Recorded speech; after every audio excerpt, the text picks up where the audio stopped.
Pessoal, então vamos começar com um pequeno atrasozinho. Esse primeiro encontro para a gente discutir isso, o que a gente quer com essa pós-graduação, como é que a gente está fazendo ciência na universidade, a profissionalização. Então vamos chamar para a mesa, o membro da mesa.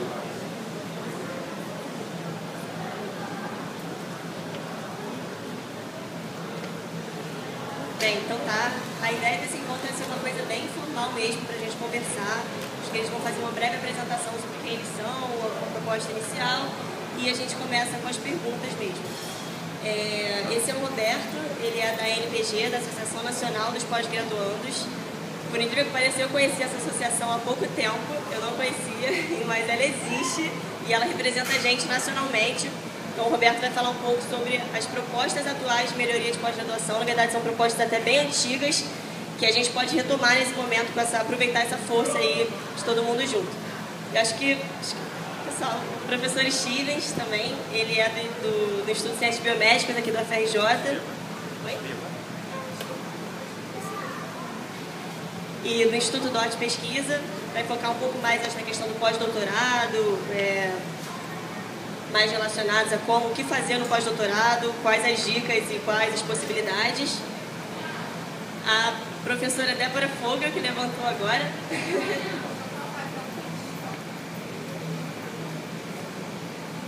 E a nossa pró-reitora de pesquisa. Então acho que ela, melhor do que ninguém, consegue descrever e pós-graduação. Não é exatamente, né, sinônimo. Uma está, acho que, dentro da outra. E a professora Denise Carvalho, do Instituto de Biofísica, vai falar um pouco sobre como é na atualidade, acho que questões mais políticas ela conhece bem, tem conversado bastante com a gente. E o professor Antônio Augusto, ele é da UERJ e também do CBPF, né, do Instituto de Ciências Físicas. Bem, então acho que é isso. A ideia é ser informal, acho que ser aqui foi também com esse intuito. E eu vou passar então a palavra para a professora Débora Fogel e vamos conversar. Fala da Suzana pra gente.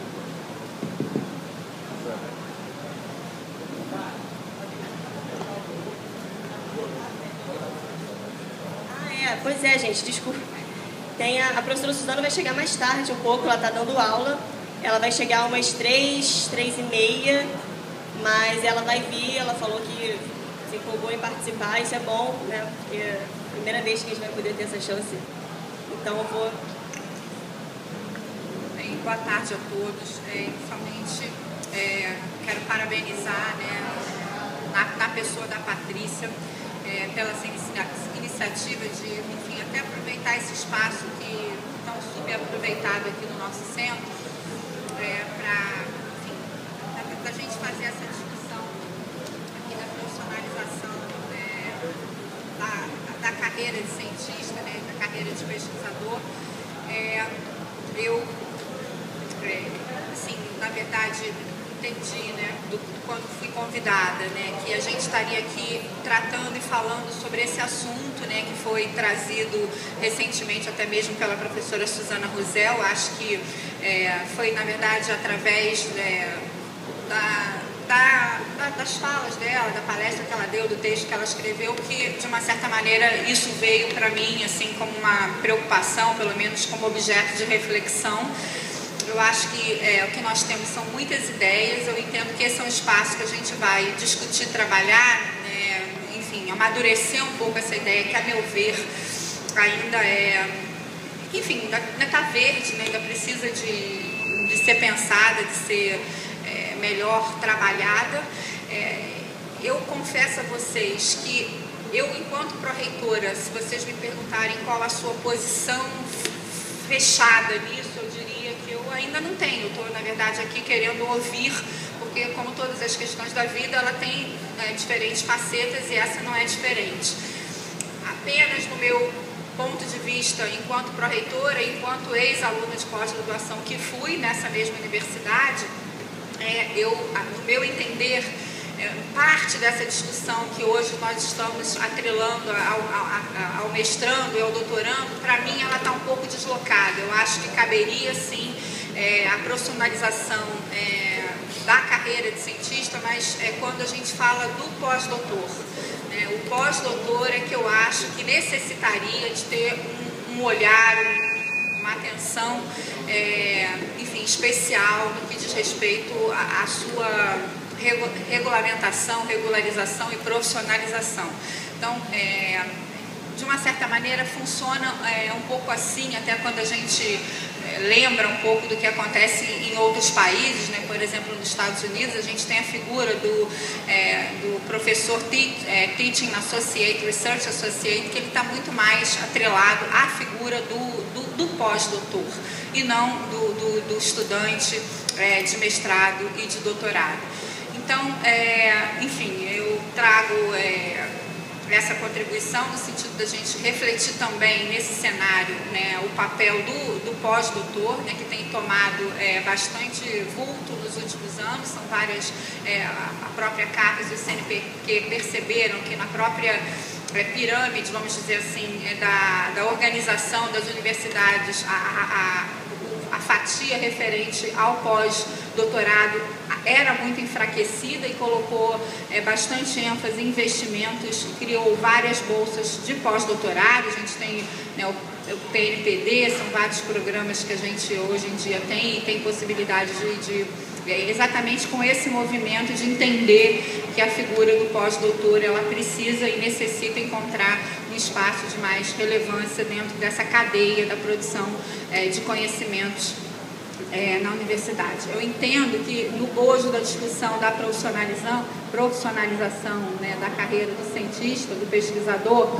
vocês trazem importantíssimas demandas, né, vários direitos, né, muito associados a direitos trabalhistas, que são absolutamente legítimos, mas eu entendo, né, até que essa discussão ela pode ser desvinculada da questão da profissionalização. Né? Conseguirmos termos direitos, né, exemplo, a maternidade não necessita necessariamente que passe pela necessidade da gente regulamentar ou profissionalizar a carreira, o momento da vida que vocês vivem enquanto alunos de mestrado e de doutorado. Então, nesse sentido, eu estou aqui também para ouvir os colegas, né, que certamente vão trazer os seus olhares para essa questão, mas eu só gostaria de chamar a atenção se a gente não está, talvez, com foco, né, um pouco desviado para essa questão. Eu insisto que o pós-doutor precisa ser olhado. Por outro lado, eu acho que a gente não pode deixar de reconhecer que é muito importante, mas isso eu acho que é uma outra luta, é uma outra questão, que é a criação de cargos nas universidades. A gente se depara nisso até enquanto professores, do cargo do pesquisador,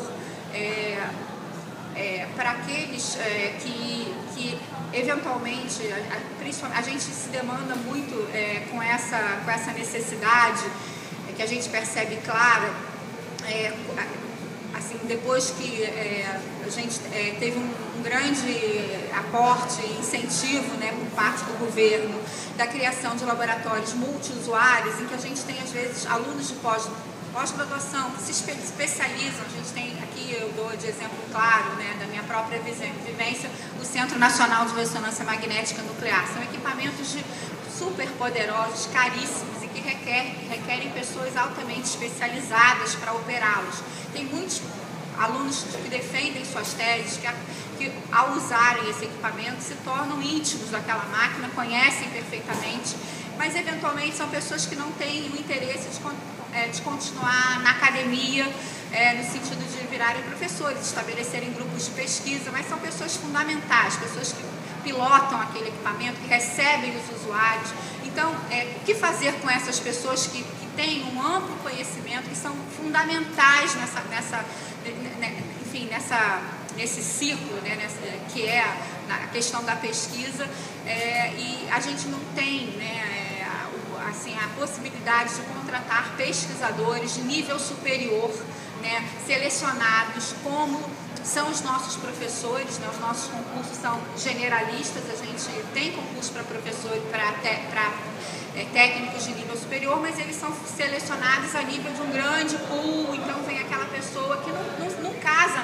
Eu preciso daquele aluno, daquele doutor altamente qualificado, altamente específico, que eventualmente aquela unidade deveria separar e não receber um técnico generalista que não entende daquela máquina, e essa pessoa tem um papel muito importante nessa engrenagem, que é receber os usuários. Então, isso sim, eu acho que é uma discussão que a gente precisa travar, né, da criação do cargo de pesquisador dentro das universidades. Essa discussão vira e mexe, vem à tona, como criar isso, como inserir, né, essa figura dentro desse nosso cenário. Então eu acho que eu também deixo para vocês refletirem sobre, eventualmente, da criação dessa figura do pesquisador, que teria mais ou menos, dentro daquilo que eu imagino, um perfil dentro daquilo que eu acabei de descrever. Antes só de passar a palavra para os meus colegas da mesa, para que eles façam as suas contribuições, eu gostaria só de mencionar uma iniciativa que eu já trago aqui para vocês, e que nós lá na Pró-Reitoria de Pós-Graduação e Pesquisa, nós estamos, fugindo um pouco ao assunto, vocês me desculpem, é um parênteses, nós estamos agora fazendo um processo que eu diria muito interessante, com o apoio inclusive da Associação Nacional de Pós-Graduação e enfim, de outros, o próprio CEPEG da UFRJ, nós estamos traçando o perfil do pós-graduando da UFRJ.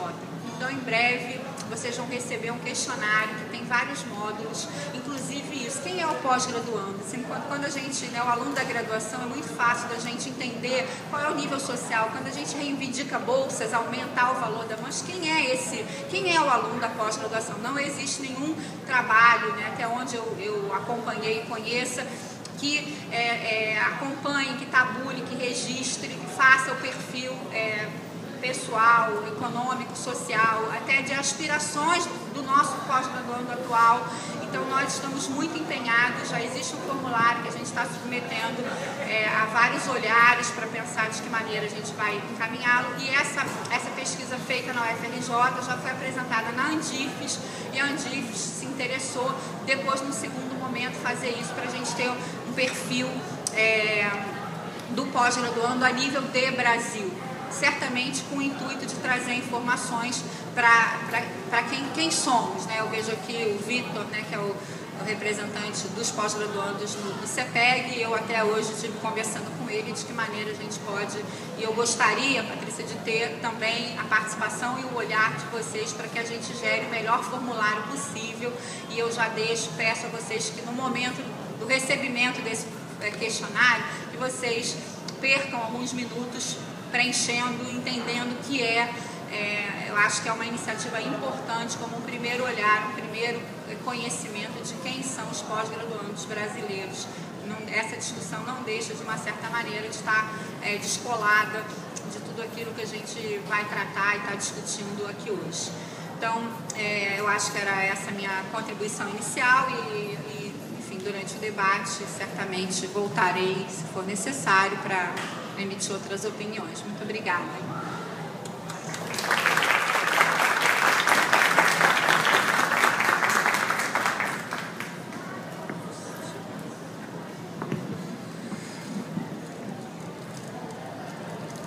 Primeiro, agradecer aos organizadores. Estava lembrando ainda há pouco, a última vez que eu subi aqui nessa arena foi para tocar Bob Marley, uma banda que eu tinha em 1996. Então é legal estar de volta aqui depois de tanto tempo.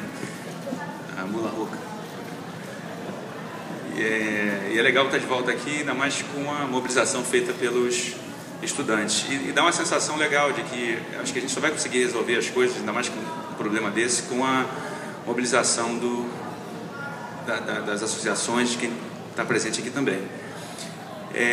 A minha opinião, ela está restrita ao universo que eu vivo, que é da área biomédica. Então, eu sei que existem, provavelmente isso vai ser falado mais adiante, existem, é muito heterogênea com a graduação, então eu vou colocar meu ponto de vista em relação a pós-graduação na área biomédica. E para mim, parafraseando aquela tropa de elite, né, o inimigo é outro. Eu não acho que o problema esteja na... Eu sou, na verdade, contrário à profissionalização do estudante em qualquer nível. Basicamente porque, para mim, isso é um conflito de interesse. O estudante está se formando e o orientador tem um papel de trabalhar esse estudante no sentido de formá-lo melhor, de educá-lo. E se você profissionaliza, você vai estar, na verdade, buscando um outro tipo, o interesse de quem está contratando é outro. E por isso eu acho que a gente teria que pensar em em uma estratégia diferente. E aí, eu e Débora, a gente nem tinha conversado a respeito disso, mas parece que eu vou estar repetindo um pouco o que a Débora falou, praticamente tudo que a Débora falou agora, de uma outra forma, mas eu acho que justamente a figura que tem que ser, a figura central dessa discussão é o pós-doc. Eu acho que é o pós-doc que a gente tem que trabalhar a questão da profissionalização, até porque quando você pega a ciência que é feita nos Estados Unidos, na China, na Alemanha, até em Botsuana, que também estou trabalhando muito a questão do pós-doc, ela é feita em cima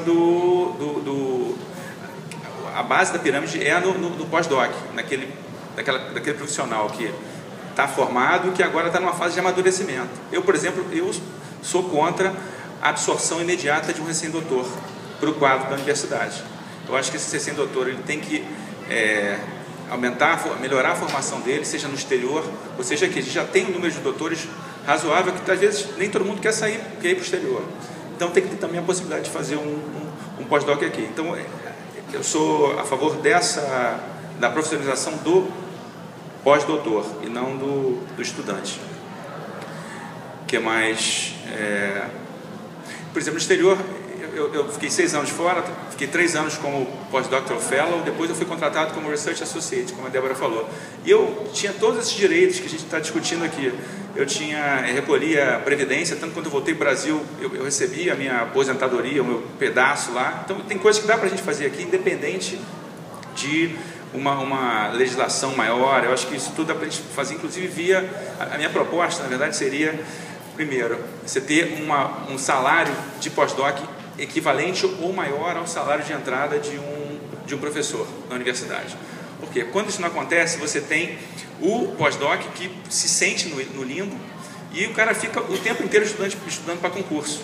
Então, ao invés de ele conseguir fortalecer a carreira dele, ficar mais competitivo para entrar no concurso, ele fica fazendo concurso e não passa. Anos fazendo concurso, não consegue produzir, numa fase que eu tenho saudades da minha época de pós-doc, que eu não tinha que preocupar com mais nada, a não ser fazer ciência. E a gente não faz isso aqui, porque as pessoas ficam preocupadas, meu emprego. Se você profissionaliza isso, dá um salário melhor do que o salário de entrada da universidade, a pessoa, legal, vou ficar uns 5 anos com pós-doc, vou ficar mais competitivo, e aí sim, vou entrar no mercado da universidade. Apesar de eu achar também que a forma como a gente, como é hoje em dia a contratação, eu não acho boa. A gente não tem um período de tenure.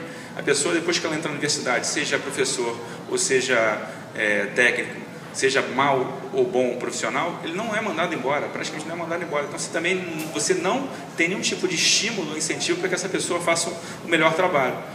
Se você criasse, por outro lado, uma carreira CLT via fundação para contratar pessoas por períodos renováveis, mais de 3 a 5 anos, você talvez conseguisse estimular um pouco mais a própria carreira. E você consegue contratar pessoas, claro que não como bolsa, mas você consegue via fundação contratar pessoas CLT, só precisa ter dinheiro. Então você teria que ter um dinheiro para esse tipo de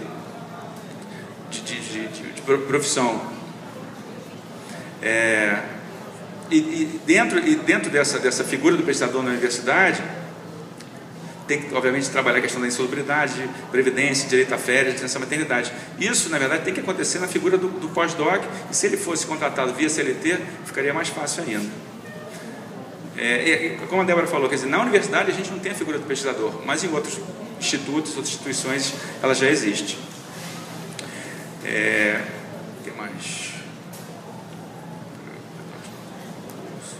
Uma outra pergunta também que nos foi enviada pela Patrícia, a questão do mercado de trabalho para pesquisa fora da universidade. Eu acho que sim, eu acho que existem mercados. E toda a tese, eu estava numa tese de manhã, toda a tese que eu participo, eu pergunto para o estudante que está se formando, onde é que você se vê daqui a 5 a 10 anos? As pessoas às vezes não percebem que existem outras possibilidades de emprego que extrapolam, basicamente, o cara ser professor universitário na UFRJ. Eu acho que falta um pouco também de uma perspectiva para isso. E a gente está vivendo um momento onde, na verdade, a gente tem que, de certa forma, criar nossas profissões também, entendeu? E eu vejo exemplos de pessoas que se formaram aqui, ou se formaram como pesquisadores, que estão ocupando cargos completamente fora do universo acadêmico, porque a formação de pesquisador é uma formação poderosa. Tá? A gente tem exemplo de pessoas que se formaram, que são, por exemplo, da Vale, que trabalham hoje em dia no diretor global da Vale, e é um cientista formado pela Unifesp, que hoje em dia tem um cargo completamente diferente pela formação de cientista que ele tem. Tem vários exemplos de pessoas que fundaram empresas. Claro, você não está começando no Brasil, mas eu acho que é um viés que a gente tem que olhar também. E para finalizar, porque eu acho que a gente tem muito para discutir no debate, vai ser mais legal, eu acho que um outro problema que existe muito, que está evidente para mim, é essa falta de engajamento da classe de pós-graduandos e de pós-doutores também, entendeu? Acho que tem os problemas, então vamos fazer essas coisas mudarem.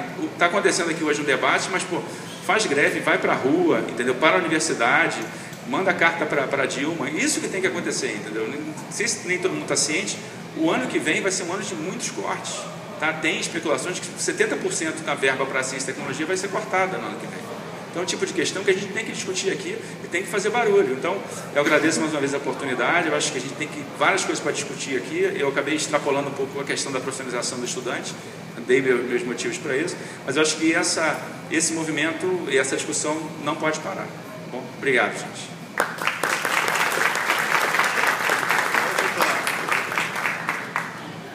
Pela ordem aqui na mesa. Boa tarde a todos. Além de diretor da Associação Nacional de Pós-Graduandos, ANPG, eu sou mestrando em Filosofia pela UF, né?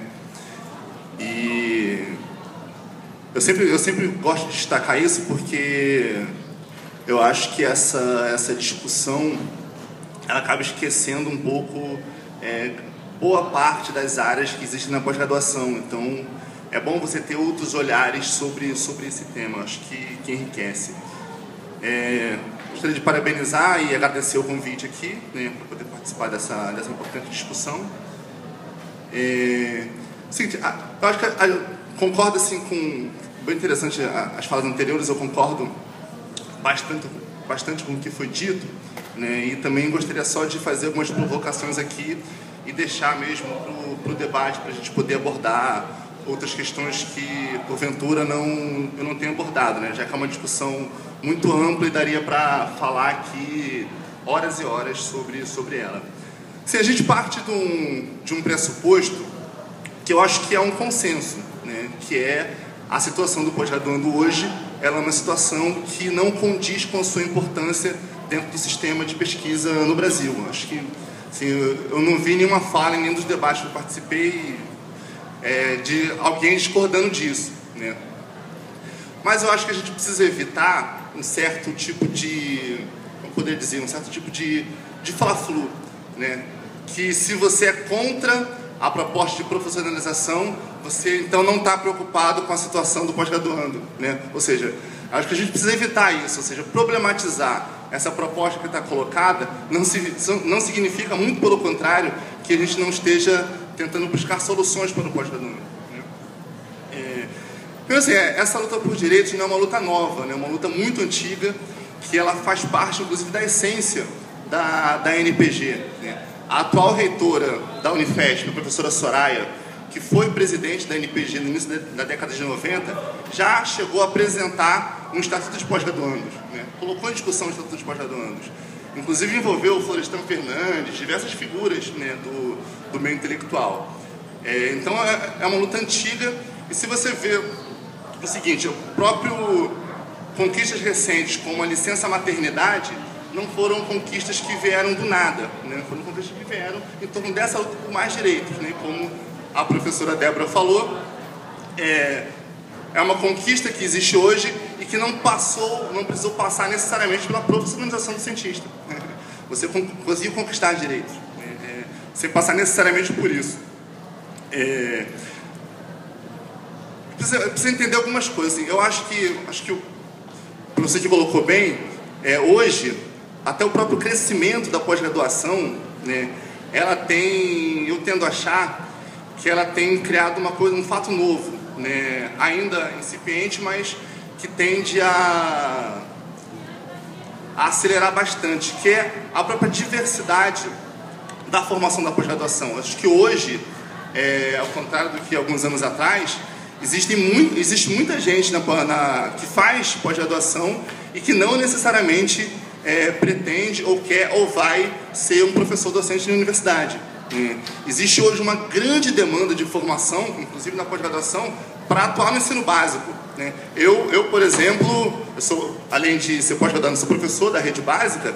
O meu objetivo, por mais louco que isso possa parecer, é fazer o mestrado e doutorado e atuar na educação básica. Não quero sair de lá. E assim como eu também não quero, existe uma grande gama de pessoas que têm isso como objetivo, não só na educação básica, mas inclusive no próprio mercado, na própria gestão, enfim. Existem diversos setores que a sociedade demanda, né, da universidade, que a pós-graduação está conseguindo ou está pretendendo dar conta de formar para esses setores. Então, não é focado apenas na docência superior, a gente precisa entender essa diversidade. Ou seja, quando a gente fala que a pós-graduação ela tem diversas áreas que são complexas, são diferentes, ela forma para diversos outros setores, você precisa considerar isso quando você pretende colocar uma proposta de profissionalizar. Você precisa considerar isso. Você não pode partir do olhar de um ponto específico apenas. Tem um artigo que até foi divulgado no Jornal da Ciência, de um professor, deixa eu lembrar o nome dele, Gustavo Biscaia, né, da UFSC, pós-doutorando da UFSC, na verdade, que ele problematiza essa questão da profissionalização de uma forma muito interessante. Ele pega 2 pontos. Né? Primeiro você precisa ter cuidado, né, quando você pretende dissociar totalmente o professor da pesquisa, né? O ensino da pesquisa. Mesmo concordando, eu concordo com o que a professora Débora falou, que, ou seja, existe uma demanda na universidade de você poder contratar, é uma discussão que está em jogo, contratar alguns pesquisadores para resolver determinadas situações que você não consegue resolver. Agora, você não pode abandonar completamente ou achar que não tem nada a ver, né, a pesquisa do ensino. Né? Não existe, nem na rede básica, nem na rede superior, um professor que não tenha, para ter uma qualidade na sua aula, que está diretamente ligada ao ensino, à pesquisa. Quer dizer, até para você se atualizar com o que está acontecendo, né, no mundo e poder passar isso nas suas aulas. Isso, inclusive, é um grande problema do ensino básico, né, porque você dá tanta aula, que você não tem condições nenhuma de pesquisar. Né? Então você fica aqueles 10 anos fazendo a mesma aula. Quer dizer, é porque você só dá aula, você não pesquisa. Quer dizer, então, e se você entende que hoje o professor da universidade não tem tempo de pesquisar, ou seja, ou pesquisa nas horas vagas, como eu já ouvi falarem, né? Isso é um problema da universidade que ela precisa resolver, né? Porque acho que está intrinsecamente ligado ao próprio caráter de universidade. Você não dissociar isso e não é bom que isso seja dissociado. Ele apresenta esses argumentos, eu concordo bastante com eles. Inclusive, ele problematiza essa questão do técnico de nível superior, né? Que seria, na verdade, o que a gente estaria chamando de cientista hoje. Né? Ele faz essa problematização que eu acho bem interessante. Ou seja, estou dizendo isso tudo para quê? Por quê? Porque eu acho, concordando com as falas anteriores, que a gente precisa separar a discussão. Separar a discussão. Eu acho que essa é uma discussão que parte de um pressuposto correto, né? Mas a solução que ela apresenta não tem nada a ver com esse pressuposto. Não resolve o problema das dificuldades que o pós-graduando passa hoje. Não resolve. Muito pelo contrário, eu compreendo que, pela forma que está, piora. Né? Eu vou abordar isso mais para frente na segunda rodada, porque eu gostaria de abordar esse ponto específico. Acho que piora a situação do pós-graduando, não melhora. Mas a gente precisa separar isso. É nesse sentido que a Associação Nacional de Pós-Graduando está fazendo uma campanha, Esse não é o primeiro debate que eu participo sobre isso. A gente tem rodado as universidades pelo país afora e debatendo essa questão dos direitos dos pós-graduandos, que a nossa ideia é, num congresso que nós vamos realizar no final de outubro, na cidade de Ouro Preto, discutir essa proposta e aprovar um projeto de lei, um estatuto de pós-graduandos que consiga definir alguns direitos que possam permitir a nossa atuação de uma forma segura, tranquila e eficaz, né? E você tem exemplos que você pode pegar, que são exemplos que já existem, né? Por exemplo, você pega 13ª bolsa e férias. Não existe na residência médica multiprofissional. Tem direito à 13ª bolsa, tem direito às férias. Você pode absorver isso na nossa demanda. O estágio docência, a docência que todos nós temos que fazer. Na Unicamp e na USP, esses estágios docentes é remunerado.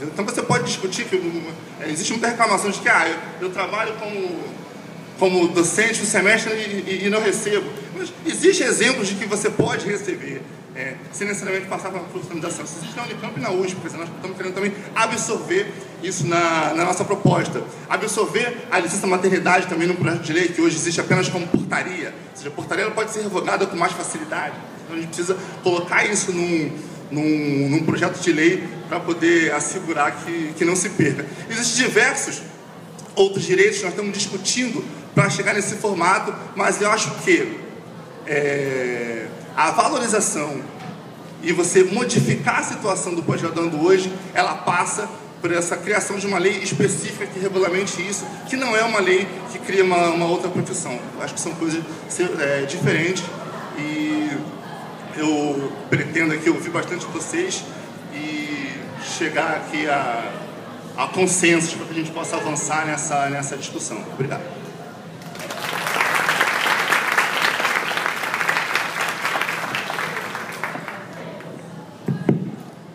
Boa tarde a todos. Eu gostaria inicialmente de agradecer o convite por estar aqui. Olhando um pouco a pauta, eu até entendo porque fui chamada, mas vou começar pela profissionalização, né? Então, eu agradeço a Patrícia, que me fez o convite direto, e todos os outros organizadores do evento. A nossa sociedade é uma sociedade que tem algumas características. Uma delas é quando uma questão muito polêmica é criada, muitas vezes até uma questão impossível de ser realizada, e a gente para pensar sobre uma questão que está ali na cabeça de todo mundo e não houve essa união, né, para a gente parar para pensar.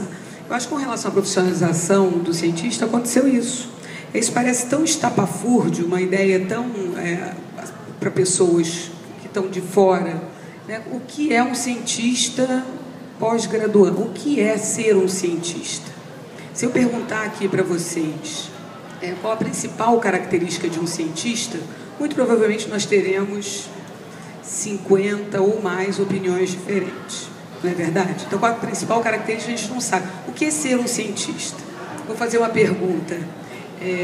Porque muitas crianças dizem que querem ser cientistas, não é isso? Na minha geração, a gente lia um almanaque chamado do professor Pardal. Vocês conhecem o professor Pardal? Ah, que bom, não me sinto tão velha assim. Então, o professor Pardal inspirou muitos de nós a dizer que nós seríamos cientistas. E alguns, assim como eu ingressei para a universidade sem a mínima ideia de que eu queria ser cientista. Ingressei para ser profissional daquela carreira que eu tinha abraçado. E a gente escolhe isso muito jovem, né? A gente escolhe o ingresso na sua profissão, né? Quando a gente gradua, a gente tem 16 anos, 17 anos. E muitas vezes a gente chega aqui dentro, por um lado acha que não é aquela profissão que você quer, você não quer mais fazer aquilo todo dia.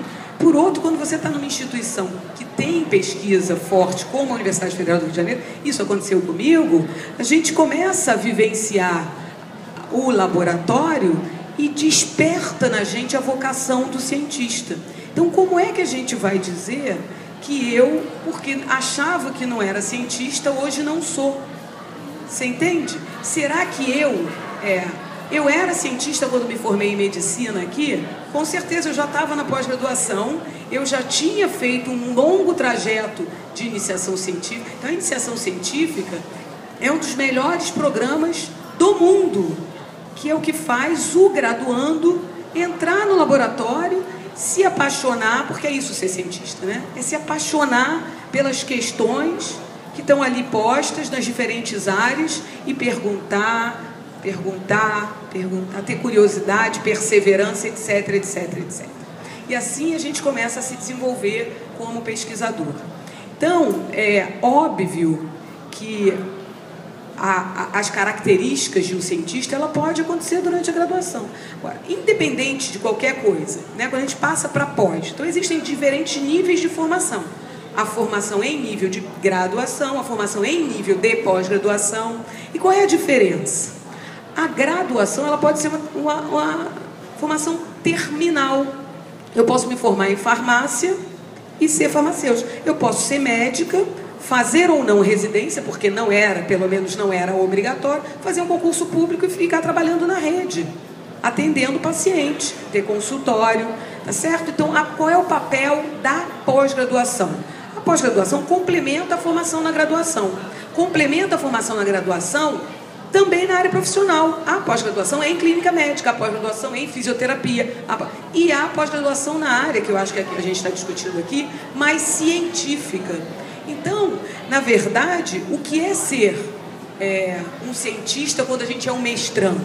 Para mim, essa pergunta só cabe, e isso eu não tenho dúvida, eu concordo plenamente com Débora, o Stevens e o Roberto, o pós-doutor. O pós-doutor, ele acabou a sua graduação, ele fez o mestrado e doutorado na área de ciências, das diferentes áreas, e agora ele é um pós-doutor. Ele até esqueceu qual é a profissão dele. Eu costumo dizer que eu rasguei o meu diploma de médico, porque ele não serve para nada, tá certo? Então é esse o pós-doutor é aquele que até esquece qual foi a graduação que ele fez, e ele agora está envolvido com aquelas atividades. Esse, sem dúvida, é um profissional cientista, tá certo? E quando a gente tem o concurso para pesquisador na Fiocruz, é necessário que haja o título de doutor.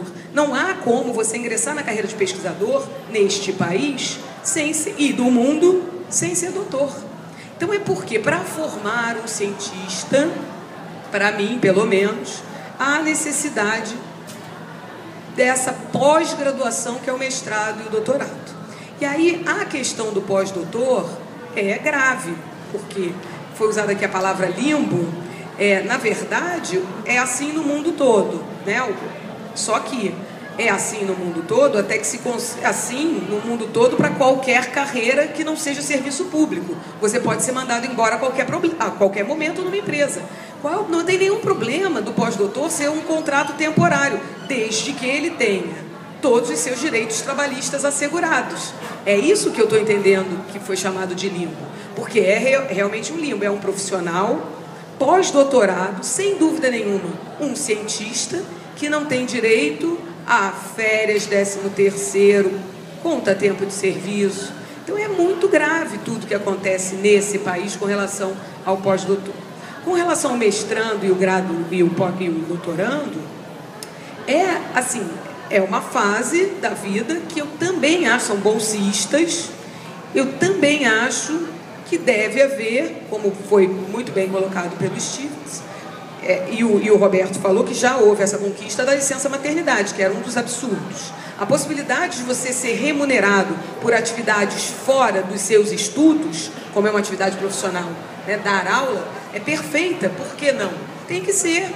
E a gente precisa lutar para que essas coisas aconteçam. Na época que eu era aluna de pós-graduação, acho que Débora deve lembrar disso, nossa bolsa era vinculada ao salário do professor. Eu ganhava um percentual do salário do professor. Isso foi derrubado na época do governo Fernando Henrique Cardoso. Eu não sei se há alguma possibilidade de tentar essa renegociação. Isso é uma bandeira que a gente deve levantar. Pelo menos você tem um vínculo da bolsa, né? O valor é baixo.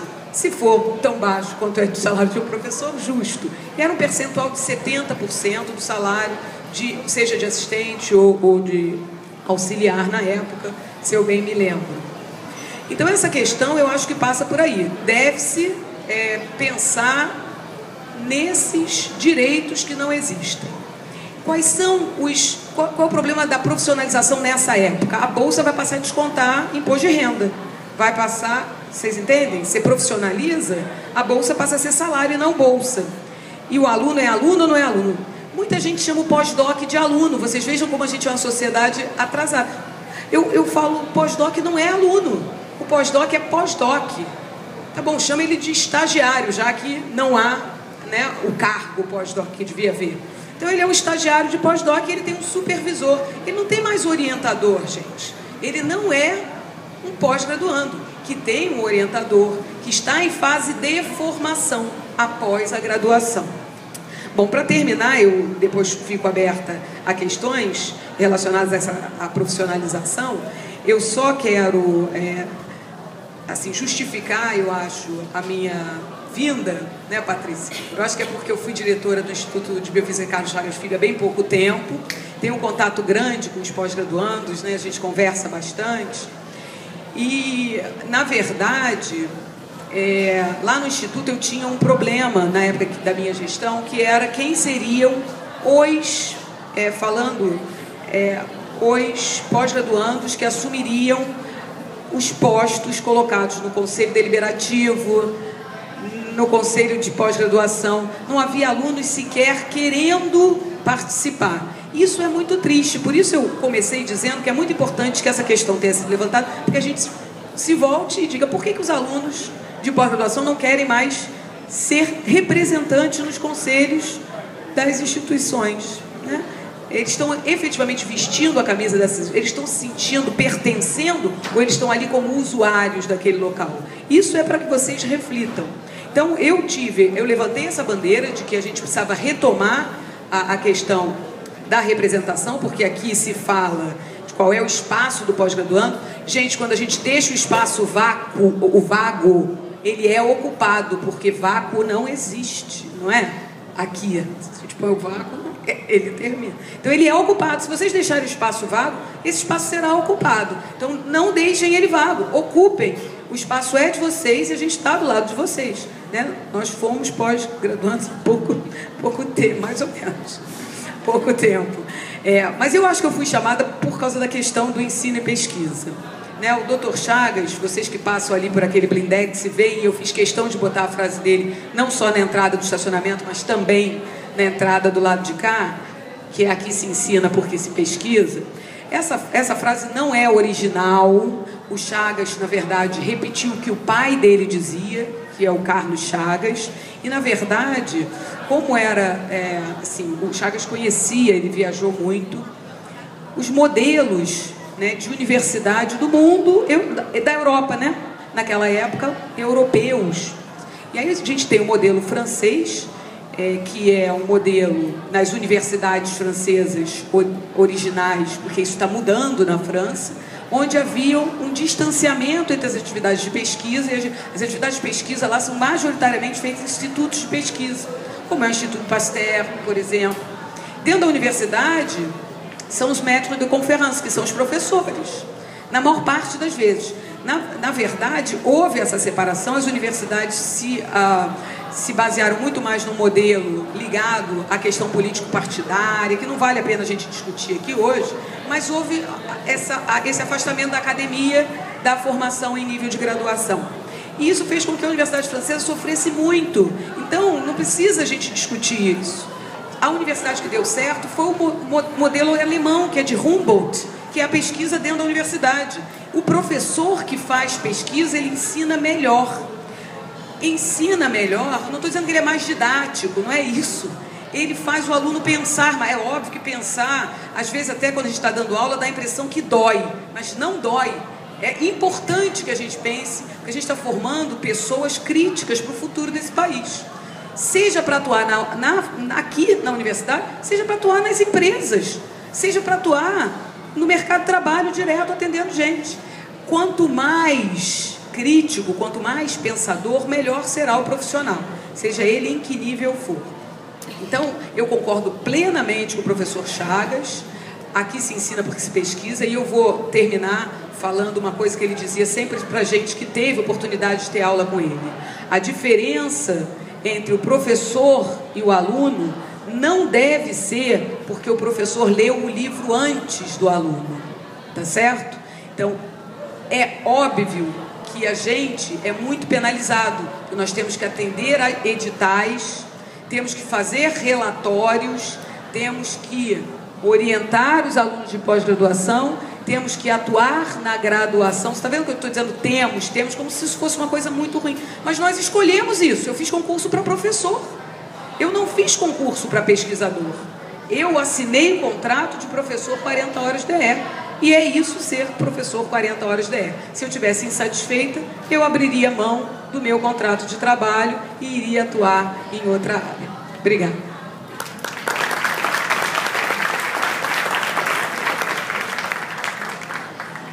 Boa tarde a todos. Como os demais membros da mesa, quero começar agradecendo o convite que me foi feito. Ainda que eu não saiba exatamente a razão que me trouxe aqui, vou começar por uma brevíssima apresentação minha. Eu sou professor da UERJ, Departamento de Filosofia, trabalho com Filosofia da Ciência, sou um pesquisador colaborador do CBPF, eu trabalho com História da Física. E atuo em 3 programas de pós-graduação desta universidade, um deles aqui, ligado ao Instituto de Biofísica, onde nos últimos 2 anos, a convite da professora Cristina Mota, eu e alunos e ex-alunos, nós ministramos uma disciplina de introdução à filosofia da ciência e muitos temas vinculados de forma geral e ampla àquilo que nos reúne aqui hoje foram discutidos nessas 2 ocasiões em que nós demos esse curso aqui no Instituto de Biofísica.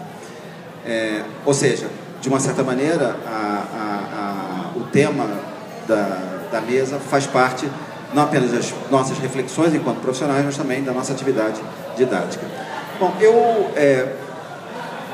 quando fui convidado, eu tentei caracterizar para mim o que seria o problema que estava sendo posto, né? Por que profissionalizar, por que regulamentar a carreira de cientista, né? Quanto a mim, me causou uma certa estranheza, porque uma das coisas que me atraiu na carreira de cientista, e eu sempre quis ser cientista, sou filho de cientista, né? Vivo no meio dos cientistas desde que nasci, era justamente a não profissionalização, a não regulamentação. Não queria ter patrão, não quero que ninguém me diga que horas eu tenho que entrar, que horas eu tenho que sair, né? Além de outras características importantes também foram mencionadas aqui. Ou seja, só para pegar outro exemplo mencionado, por que a licença maternidade é um ganho, é um avanço importante com o que eu estou de acordo? Porque existem mulheres, como existem homens, né, que querem ser pais e, ao mesmo tempo, querem ser cientistas e precisam de ter tempo, né, para ter o filho e cuidar bem do filho. E ter filho, até onde eu sei, não é um resultado científico, né? É uma questão que passa pelo como nós queremos viver as nossas vidas. Então, assim, eu particularmente, e foi por isso que eu me permiti brevíssimas menções a mim mesmo, eu acho que o problema, ele precisaria de alguma maneira incluir, né, o problema que está sendo posto aqui, e que algumas pessoas antes de mim falaram que tem uma dificuldade em perceber o verdadeiro problema, ou disseram que tem que ampliar o foco. Eu acho que a gente tem que... uma das maneiras que nós temos de ampliar o que está em discussão, de modo a precisar isso que está em discussão, é o que está em jogo quando se escolhe ser cientista, né? Eu acho que quando a gente escolhe essa carreira, ninguém... Pode até querer ser famoso, mas rico, por exemplo, muito poderoso, é difícil, né? Acho que fica um pouco em questão se tem essa vontade, né? Sem querer colocar em xeque o valor intrínseco dos cargos administrativos existentes nas nossas universidades, não são apenas administrativos, né? Então acho que isso não é nenhum demérito, mas a gente tem que colocar em questão. Então, o primeiro ponto que eu queria colocar é chamar a atenção para o fato de que o problema da profissionalização, ele, na minha opinião, tem que ser deslocado para uma situação anterior, que é diretamente relacionada ao que nós queremos fazer, como nós queremos viver as nossas vidas, né? Eu acho que isso seria, para mim, um ponto essencial. Se nós todos soubéssemos, podemos discordar, né?